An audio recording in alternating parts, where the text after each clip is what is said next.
கூகுளா அப்படின்னு ஒரு உங்களுக்கு தெரியாத விஷயத்தை தான் நான் இன்னைக்கு உங்களுக்கு காமிக்க போகிறேன். அப்படி என்ன உங்களுக்கு தெரியாத விஷயம்னா, நம்மளை சிரிக்க வைக்கிறவங்க உங்களுக்கு எப்படி சொல்றதுன்னு தெரியல.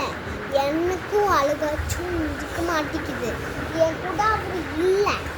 அதாவது எங்கள் அப்பா அம்மா சாகலை, எங்கள் அப்பா சிஸ்டர் சாகலை, யார்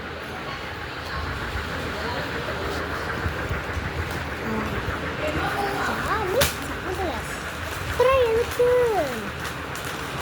நம்மளுடைய சிரிப்பு காட்டுற ஜீவத்துக்கு வாரத்தினால இறந்து போயிட்டது. அதை கேட்ட ஒரு வாட்டம் மனசு வாங்கவே இல்லை. கூடி கூடி கூடி கூடி எழுந்தாச்சு. மனைவியும் பின்னரான பைசா திரும்பி கேட்க அவங்க கொடுக்க மாட்டாங்க. வீடியோஸில் காமிச்சதை பண்ணி எனக்கு தெரிஞ்சிச்சு. சொல்கிறதான் உங்களுக்கு அபியாசம். பாய்.